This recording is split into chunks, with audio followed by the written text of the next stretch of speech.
আচ্ছা, রিল লাইফে বান্টি বাবলি আপনারা তো দেখেছেন, বান্টি বাবলি দেখেনি এরকম কেউ নেই। তাদের চুরির কথাও প্রত্যেকের জানা, কিন্তু সকালে আপনাদের বলছিলাম না এমবিএ চোরের কথা, রিলের বান্টি বাবলি ছেড়ে এবার রিয়েল বান্টি বাবলি দেখুন।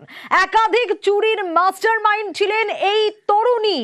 এমবিএ প্রেমিককে সঙ্গে নিয়েই একের পর এক হাত সাফাই। কিভাবে চলতো এই কাজ, কতদিন ধরে চলতো? জিয়াউল রয়েছে আমার সঙ্গে। জিয়াউল, এখানে তো এই এমবিএ চোরের কথা যে আমরা বলছিলাম, সেখানে মাস্টার মাইন্ড এই তরুণী, তার প্রেমিকা। একদম, দেখো এমনটা কিন্তু পুলিশ সূত্রে এনে আছে। তার কারণে মাস্টার মাইন্ড অর্থাৎ এই এমবিএ চোরের যে বাইক চুরির ঘটনা, সেখানে তার প্রেমিকা মাস্টার মাইন্ড অর্থাৎ মোনালিসাই কিন্তু মাস্টার মাইন্ড। তার কারণ এর আগেও কিন্তু একাধিকবার এই চুরির ঘটনা তিনি ঘটিয়েছেন, এবং অর্থাৎ যেখানে বাইকটি চুরি হয় সেই মেকানিকদের যাদেরকে ডাকা হয়, এবং তখনই এই মোনালিসাই কিন্তু বাইকটি দেখিয়ে দিয়েছিল। অর্থাৎ দামি বাইক সেখানে রাখা ছিল, এবং সেখান থেকে নিয়ে সরাসরি অর্থাৎ এমবিএ চোর তিনি নবদ্বীপ তার বাড়িতে নিয়ে যায়। সেখান থেকে আবার বারাসাতে ফিরে আসার পরেই পুলিশের জালে ধরা পড়ে। তার কারণ একেবারে 12 তারিখে বাইকটি চুরি হয়, তারপরে 14 তারিখে বাইকের মালিক থানায় কমপ্লেন করে, তারপরে পুলিশ তদন্ত নামে।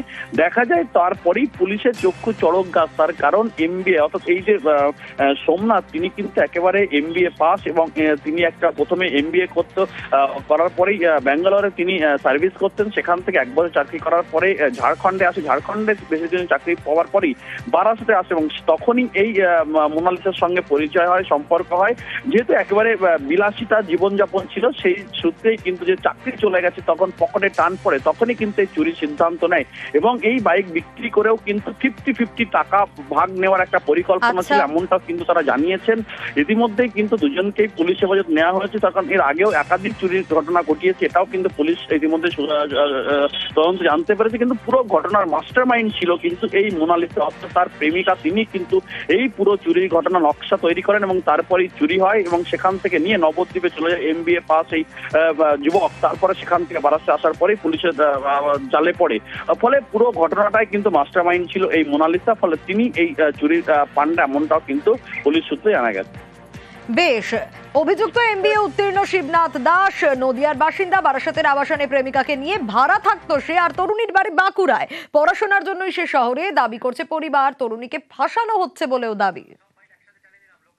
একদিন কি দুদিন আমি জাস্ট এখানে দেখেছিলাম, এখানে দাঁড়িয়ে ছিল, ওটা জাস্ট মুখ চেনা, আর কিছু না। এবার মাঝে মধ্যে আসতো, রাত্রেবেলা আসতো, সকালবেলায় বেরিয়ে যেত। ওনার সাথে আরেকটা মেয়ে থাকতো, উনি এখানে সবসময় থাকতো। এখন 2-3 দিন ধরে উনি নেই এখানে। কথা মানে সেরকম কারোর সাথে এখানে কথা হয় না। এখানে সেরকম নিরাপত্তা বলতে গেলে ওই চুরি ছেঁচড়ামি হতো, তা সব গ্রিল ট্রিল লাগানো হয়েছিল। এর আগেও চুরি হয়েছে এখানে। দে আর দ্য স্টুডেন্ট বেসিক্যালি।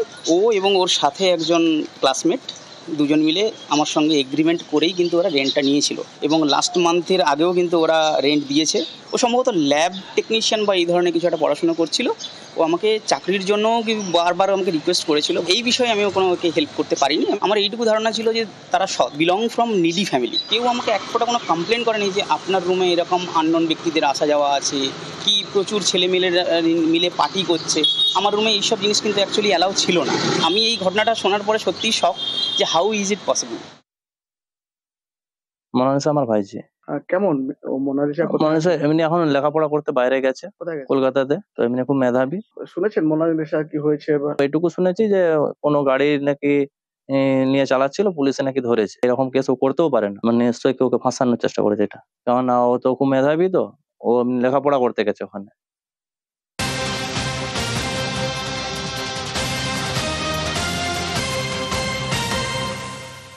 আর অন্যদিকে এবার আরো একটা ডাকাতির ঘটনা, ধরপাকড়ের ঘটনা বলবো, বড় আর তবে পুলিশ পরিচয়ে ডাকাতিতে ধরপাকড়। অগস্টে গাড়িতে পুলিশের স্টিকার সেটে ডাকাতি। আরো বিস্তারিত এই বিষয়ে জানাতে পারবে প্রণব রয়েছে আমার সঙ্গে। প্রণব, এই ঘটনাটা ঠিক কি, মানে পুলিশ পরিচয়ে ডাকাতির ঘটনা ঠিক কি ঘটেছে? কেনই বা পুলিশের স্টিকার সেটে গাড়িতে চলছিলেন অগস্ট থেকে? কারা এরা, কেন, কারণ কি? আগস্ট তোমার বড়োয়ার যে তোমার কুকুরুল এলাকার বলে একটি পাথর বোঝাই গাড়িকে তারা গাড়িতে ডাকাতি করে এবং তাদের সঙ্গে একটি তোমার বোলেরো গাড়িতে ভুয়ো পুলিশের স্টিকার লাগিয়ে কিন্তু সেই লাগানো ছিল। তারপরে কিন্তু পাথর বোঝাই ওই গাড়িটিকে তারা ছিনতাই করে নেয় এবং ড্রাইভার এবং যে সহকারী চালক ছিল তাদের দুজনকে বেঁধে রেখে যায়।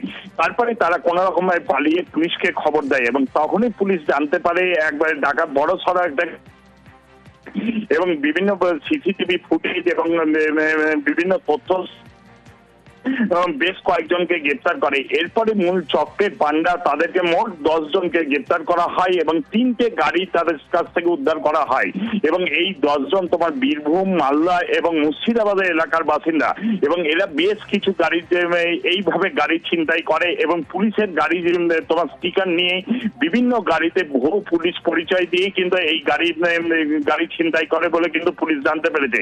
এই ঘটনার সঙ্গে আরো বেশ কিছু লোকজন পুলিশের ধারণা তাদেরকে আজকে কান্দি কোর্টে তোলা হয়েছে। তারপর তাদেরকে নিজেদের হেফাজতে নিয়ে এই তথ্য কিন্তু রহস্য উন্মোচন করার চেষ্টা করছে বড়মা থানার পুলিশ। বেশ, একটা 18 চাকা গুডস ভেহিকল, তার পিছনেই একটা বোলেরো গাড়ি যার উইন্ডশিল্ডের আগে এবং পিছনে পুলিশ লেখা একটা স্টিকারও ছিল। এই বোলেরো গাড়িতে 6 আসামি ছিল। এই 6টা টিম মধ্যে 2 জন গুডস ভেহিকল যেটা ছিল ওটার উপরে চেপে গেল, কুলি ফিরলো, কুলি থেকে আবার সুতির দিকে নিয়ে চলে গেল। বাকি এই 6টা টিম মধ্যে 4 জন যারা ছিল, একটা ড্রাইভার এবং 2টো কন্ডাক্টরকে হস্টেজ করে 10 জনকে অ্যারেস্ট করতে পেরেছি। তার সাথেই আমরা যে গুডস ভেহিকল চুরি হয়েছিল ওটাকে রিকভার করতে পেরেছি। যতগুলো ভেহিকলস এই ক্রাইমটাকে করার জন্য ব্যবহার করা হয়েছিল সেটাকেও আমরা সিজ করতে পেরেছি। 2টো আর্মসও রিকভার করতে পেরেছি।